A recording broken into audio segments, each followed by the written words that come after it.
একটি চক্র অপপ্রচার চালিয়ে হেয় প্রতিপন্ন করার জন্য প্রচেষ্টা করছে। সাংবাদিকদের মুখোমুখি হয়ে এই কথা প্রতিক্রিয়া ব্যক্ত করলেন প্রাক্তন বিধায়ক তথা নব্য বিজেপির কার্যকর্তা সুবল ভৌমিক। তিনি ওনার প্রতিক্রিয়া ব্যক্ত করতে গিয়ে আরো বলেন, চোরের মায়ের বড় গলা।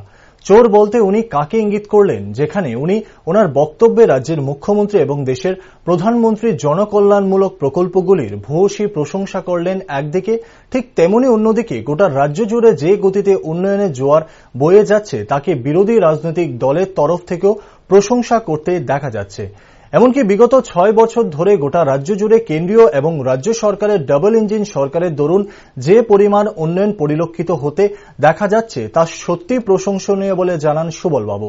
অথচ রাজ্য সরকারের পক্ষে গিয়ে যখন সরকারের বিভিন্ন কর্মকাণ্ড নিয়ে প্রশংসায় পঞ্চমুখ হচ্ছে সুবল ভৌমিক, তাহলে কেন উনি এরকম মন গড়া বক্তব্য পেশ করলেন, যেখানে চোরের মায়ের বড় গলা বলতে দেখা যায়? প্রশ্ন হলো, চোর বলতে উনি কাকে বোঝাতে চাইলেন? উন্নয়নের প্রশ্নে উন্নয়ন তো আর চেপে রাখা যায় না, লুকিয়ে রাখা যায় না। উন্নয়ন হলো কি হলো না এটা প্রকাশ্যে জনগণ উপলব্ধি করে বা দেখে।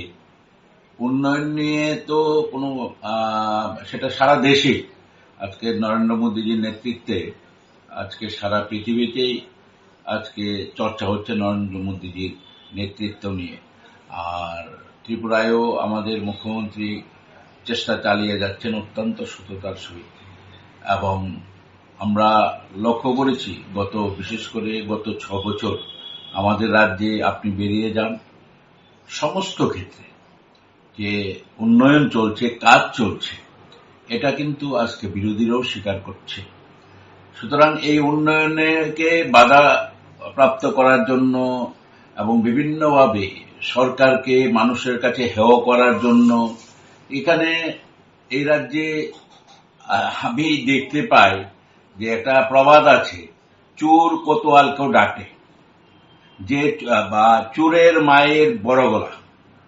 যারা দেখবেন দুর্নীতি করবে এবং দুর্নীতি করে বিত্তশালী হবে, তাদের অর্থের আস্ফালন তারা বিভিন্নভাবে, যারা সততা নিয়ে নিষ্ঠা নিয়ে মানুষের জন্য কাজ করতে চায়, যারা সততা নিয়ে সৎ কাজ করতে করে বা রাজনীতি করে, যাদের এই অবৈধ অর্থের আস্ফালনে সৎ মানুষগুলোকে কিভাবে জনসমক্ষে হেয় করা যায় প্রতিনিয়ত, এই জন্যই আমরা বলি যে আমাদের রাজ্যে আক্ষরিক অর্থেই যেটা পিছিয়ে পড়েছিল কমিউনিস্ট পার্টির সময়, সেই গত 6 বছরে যেভাবে কাজ হচ্ছে বিভিন্ন প্রকল্পে এবং কেন্দ্রীয় সরকার সহযোগিতা করছেন। আমাদের প্রধানমন্ত্রী বলেছিলেন যে ডাবল ইঞ্জিনের সরকার হলে এর সুফল ত্রিপুরা পাবে।